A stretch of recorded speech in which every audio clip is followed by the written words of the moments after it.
Hello everyone, today I am Rishabh Bhardwaj, Assistant Professor from the Mechanical Department, taking the lecture of subject Automobile Engineering. Today in this lecture, we will study about the batteries, especially the lead acid batteries, that how it will get constructed and what is the purpose of these batteries. Let's start with this lead acid batteries. That first question that came into our mind, that is how the battery works. Then the key equation and the models, then energy efficiency, battery life and the charge profiles. First started with the how the battery works. There is a conduction mechanism in this which conduct and supply the electrons or the flow of electrons. Second, we have the development of voltage at the plates. Between the plates, we are developing some voltage by which we are able to perform our work. Third, we have a charging and discharging phase and the state of charge. And on the what principle and the equation the lead acid batteries lies. First, we have the Nernst equation for the voltage and the ion concentration. Second, we have a battery models and the battery capacities. In the third phase, we have a energy efficiency, battery life and the charge profile, by which we can study with the help of Coulomb's efficiency, voltage drop and the round trip efficiency. For the battery life, we will study about the battery life and the depth of the discharge. Then charge profiles. Then charge profile will be studied with the help of charging strategies and battery charge controllers. Let's start with the lead acid battery construction. For the lead acid battery, we have to take two electrodes first and one electrolyte between them. Initially, we have to take one container and by which we have to put two electrodes constructed of lead and lead oxide dioxide. Between that, we have sulfuric acid and water as a electrolyte by which we have to perform the electrolysis process. The lead is connected to the negative electrode and lead oxide dioxide will connect it to the positive electrode, constructed as a positive electrode. Now, how is it work and characteristic and the charge controller. The lead and the lead oxide are good electric conductors. The conduction between the electrodes, that is the mechanism, is via electron jumping between the atoms. The electrolyte contains aqueous ion of H positive and SO4 2 negative. The conduction mechanism within the electrolyte is via migration of ions and diffusion or drift. Now the question comes that what are the physical mechanism of conduction in the complete path from one terminal through an electrode into the electrolyte or onto the other electrode and out of the terminal. For this, first we have a conduction mechanism by which we can say that oxidation and reduction, that both combinedly form a redox reaction. That redox reaction transfer charge from ions in solution to conducting electrons in the electrode. At the surface of the lead negative electrode, the charged sulfate ion approaches uncharged lead ion on the surface of electrons. As you can see that negative electrode get attachment from the sulfuric acid electrolyte and get combined with the SO4 2 negative ions, and then it forms the lead atom becomes ionized and form ionic bond with sulfate ions. Two electrons are released into lead oxide and form a PbSO4 combination. Then the equation that forms, it is also known as the half reaction. That is the lead plus ion of ion, that is SO4 2 negative, forms PbSO4 plus 2 electrons. This electron release net energy of 0.356 electron volt. The Gibbs free energy under standard condition, that the temperature is 298 Kelvin at the concentration of 1 molar. The unit that will be used, that will be the energy, that will be the charge into voltage. The energy in electron volt, that is the charge of electron into 1 volt. So the charge of the aqueous sulfate ion is transferred to conducting electrons with the lead electron and energy is released. Next we have a conduction mechanism at the surface of positive electron. On this we have Pb dioxide electrode, by which the charged sulfate and hydrogen ions approaches lead dioxide molecule and on the surface of electrode, by which it forms the lead atom changes ionization and forms ionic bond with sulfate ions. Two water molecules are released into the solution. The lead changes oxidation state from +2 to +4 to +2. Two electrons are removed from the conduction band in electrons. The reaction that forms, that will be PbO2 plus SO4 2 negative plus 4H positive ion plus 2 electrons, that forms the product, that is PbSO4 plus 2S2O. This reaction releases net energy of 1.685 electron volt. Net charge of 2 electrons is transferred from the electrode in the electrolyte.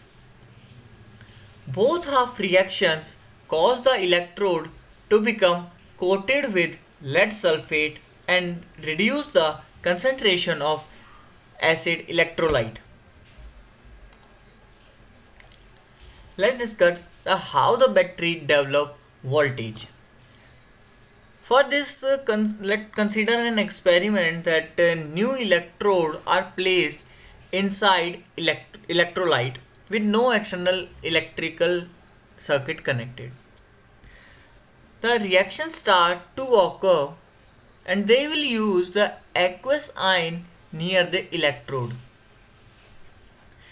Diffusion with the electrolyte and replenishes ion near electrode, and the excess electrode are created in lead electrode and electron defect is created in lead oxide electrolyte. The electric field is generated at electrode surface. This electric field opposes the flow of ions.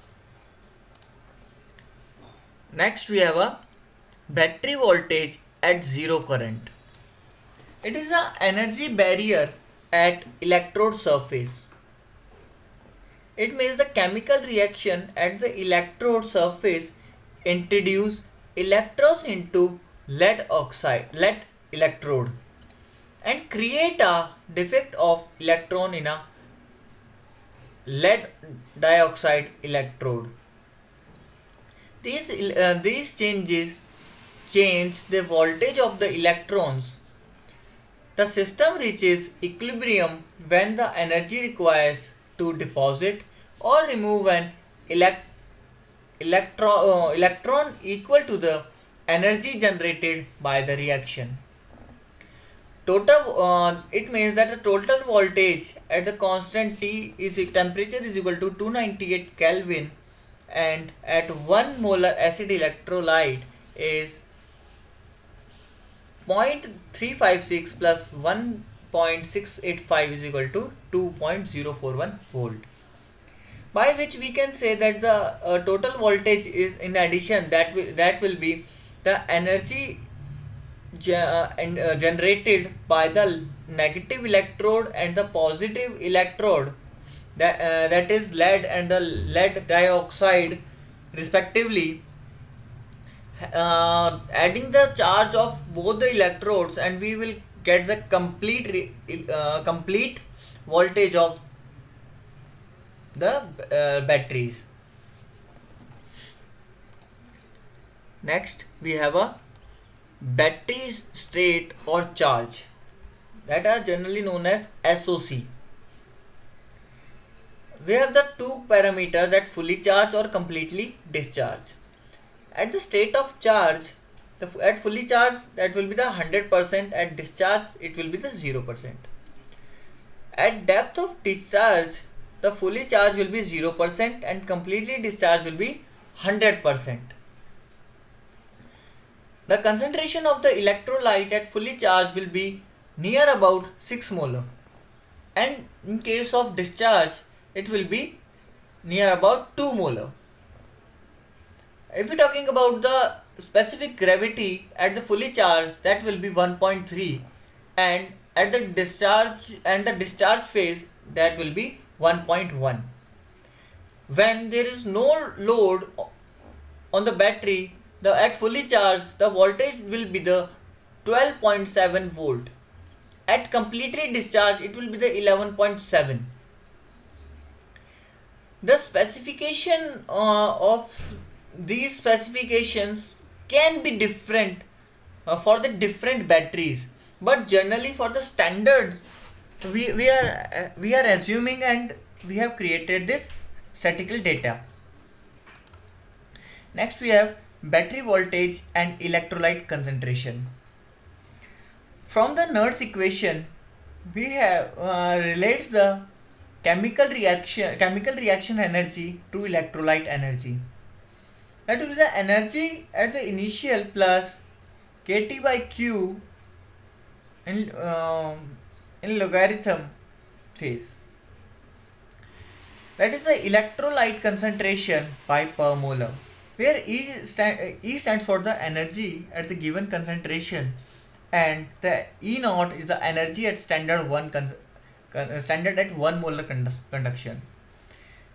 Simultaneously, the kT by q, that will be the 26 mole voltage at 298 Kelvin. Implications that at fully charged state, that will be the 6 molar, the cell voltage is little bit higher than E naught by QE. As the cell is discharged, the voltage also decreases. Next we have a voltage versus electrolyte concentration graph. In this state we can see the voltage, that will be the E by V cell for the cell, and the concentration with respect to sulfuric acid molarity. At the starting phase, or at the 6 molar, the battery is fully charged, and below that it is in the usable range. At the time that voltage comes at the 2 molar, then the molarity comes at the 2 molar, that this is the time to recycle or again recharge the battery. Simultaneously, if we don't recharge this battery at this time, the voltage become more low, or the molarity becomes more decreases and goes up to the zero. And above further that time to recycle, after the time of recycle, it will form a static and high deflection, that is also known as knee voltage. It will rapidly go decreases. The voltage of lead acid electrochemical cell versus electrolyte concentration as predicted by Nernst equation. At the time of charging and discharging, we have the phase that voltage is 2.6 and molarity is up to the 6, will decreases, will increase, will get increase at the phase of charge and the decreases at the phase of discharge. That diagram is shown in the figure. Next, in this we have mechanism that affect the terminal voltage. The equilibrium voltage changes with electrolyte concentration as described in the Nernst equation. With the current flow, there are resistive drop in electrodes, especially in the surface of lead sulfate. With the current flow, there is an electrolyte concentration gradient near the electrodes. Hence, lower concentration at electrode surface, Nernst equation then predicts lower voltage.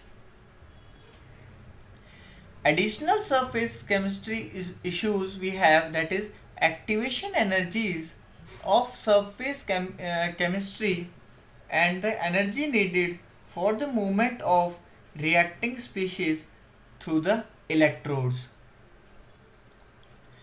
Physical resistance to movement of ions through electrodes, that will be illustrated in 2 to 5, that can be modeled electrically as resistance.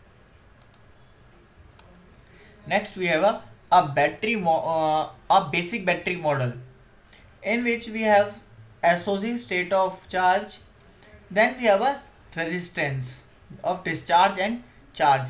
We have two junctions, PN junctions for charging and discharging, that is the ideal diode.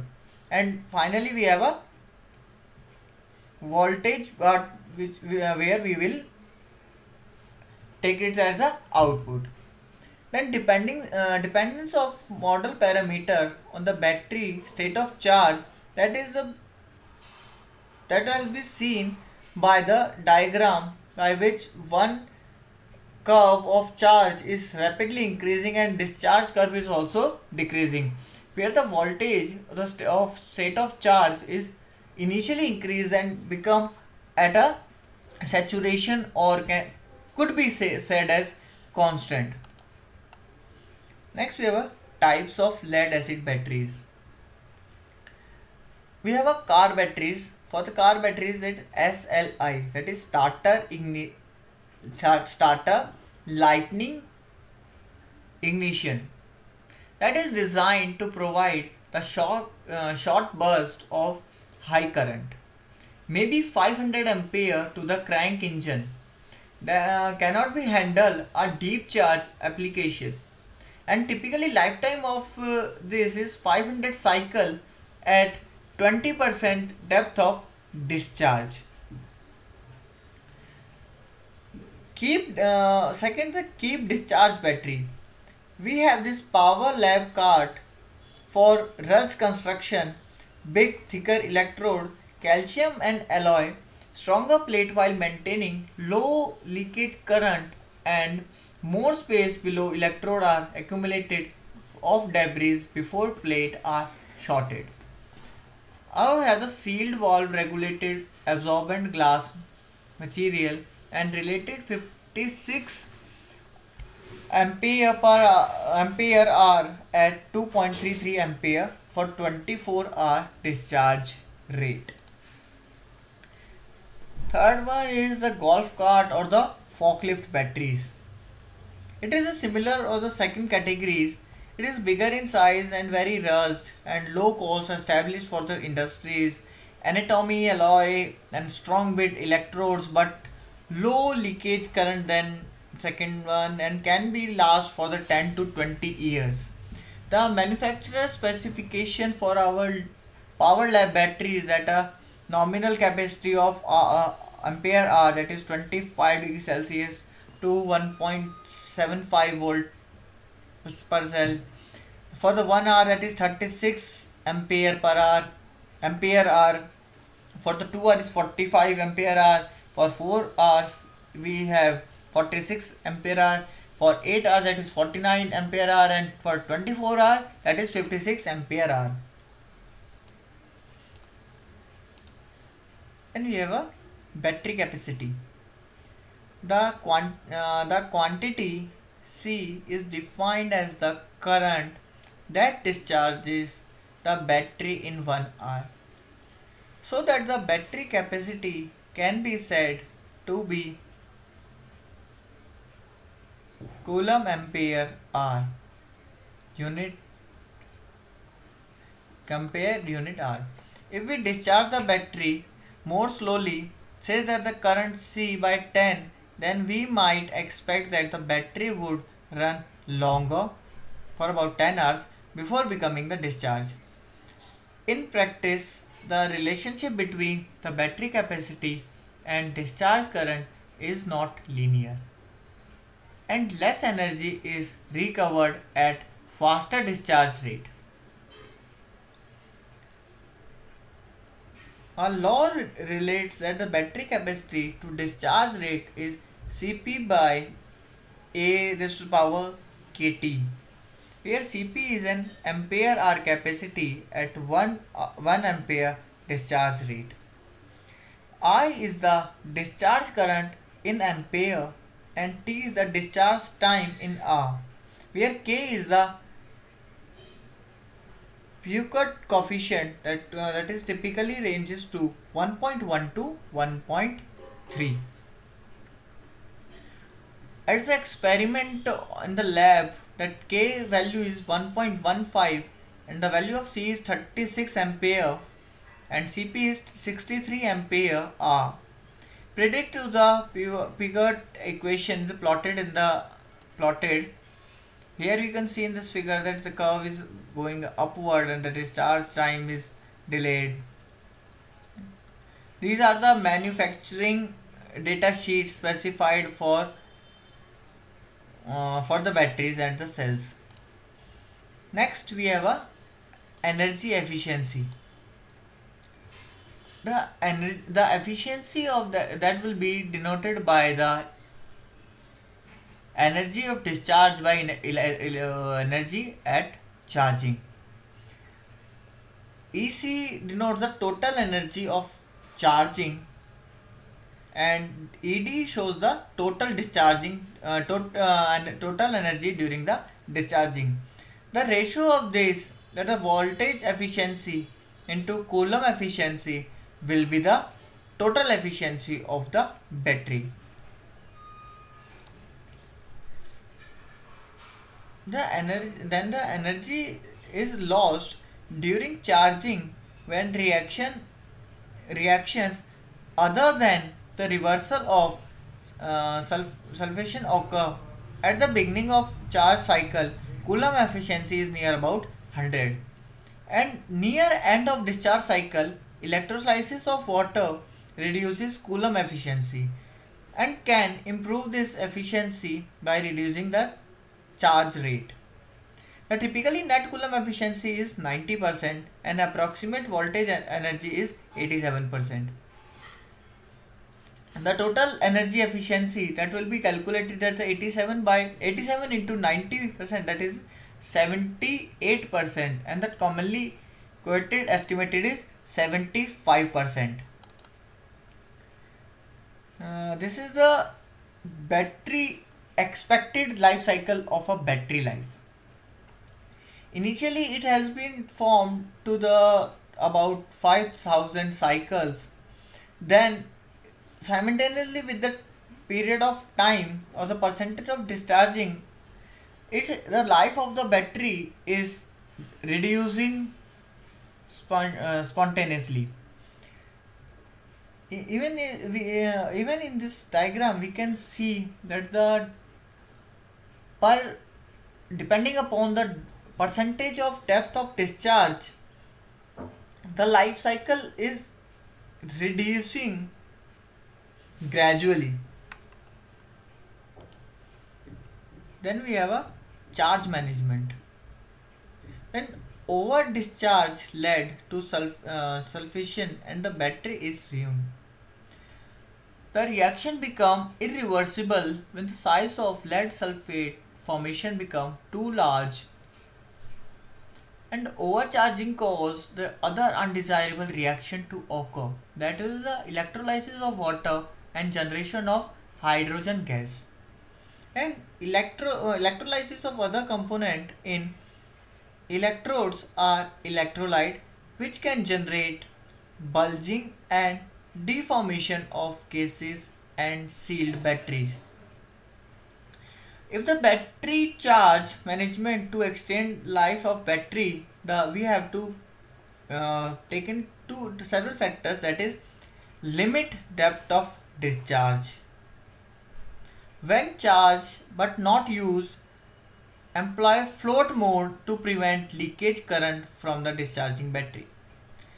Pulsing to break chunks of lead sulfate, and trickle charging to equalize charge to series connected cells. Then we have a charge profile.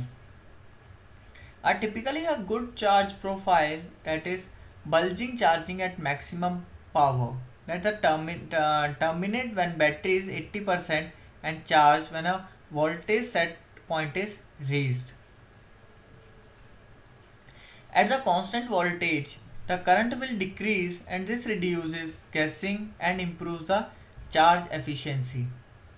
That is the absorption or the taper charging. Trickle charging or the float charging, that is equalize the charge on the series connected cell without significant guessing, prevent discharging of battery by leakage current, and occasionally pulsing help reverse sulfation of electrode. Then we have a